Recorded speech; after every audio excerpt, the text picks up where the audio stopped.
கர்த்தர் மேம்பட்டதாக தேவதாசனம் எரேமியா 29ஆம் அதிகாரம் 11ஆம் வசனம்.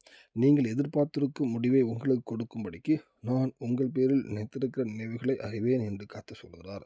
அவைகள் தீமைக்கல்ல, சமாதானத்துக்கு ஏதுவான நினைவுகளே. கர்த்தர் மேம்பட்டதாக இந்த வசனத்தில் பார்க்கும்போது நீங்கள் எதிர்பார்த்துக்க முடிவை கர்த்தர் தாரேன்னு சொல்லியிருக்காரு. நம்ம வாழ்க்கையில் எல்லாத்துக்குமே ஒரு எதிர்பார்ப்பு இருக்கும்.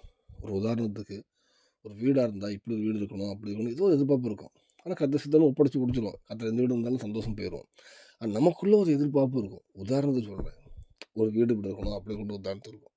ஆனால் வேதம் சொல்லுதுன்னா, நீங்கள் எதிர்பார்த்துக்க முடிவே நான் தருவேன். அதை குறித்து நினைத்திருக்கேன்.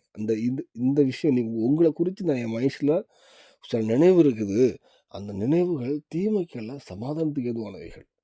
நமக்கு தேவன் தருவார். அதுவும் தீமையாக தரதில்லை, பிரச்சனையாக இல்லை, சமாதானமாக தேவன் தருவார்.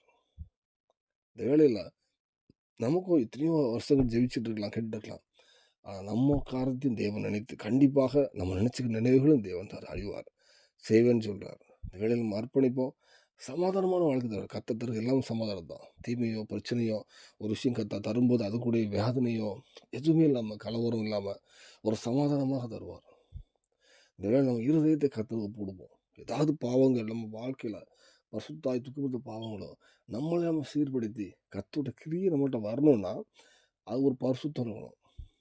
நம்ம அசுத்தமாக பாவமாக சாட்சி இல்லாத வாழ்க்கை, ஆவியின் கனி இல்லாத வாழ்க்கை, துன்மார்க்கமாக இருக்கும்போது கர்த்தரோட கிரியே வராது. கர்த்தரோட கிரியை எப்படி வரும்? இந்த வேளையில் நம்ம வாழ்க்கையை ஒரு சீர்படுத்தி விருப்பமானால் நீங்கள் நினைச்சுக்கிற நினைவுகளை கர்த்தர் கண்டிப்பாக நிறைவேற்றுவார். ஒரு சமாதான முடிவு உங்க தருவார். இந்த பூமியிலும் சமாதானம் தருவார், பரலோகத்துக்கு உங்களை ஆயத்தப்படுத்துவார். அநேக ஜனங்களையும் உங்களை பரலோகத்துக்கு வரது பயன்படுத்துவார். அர்ப்பணிப்போம். தேவனுக்கு பேசுவாராக. ஆமென்.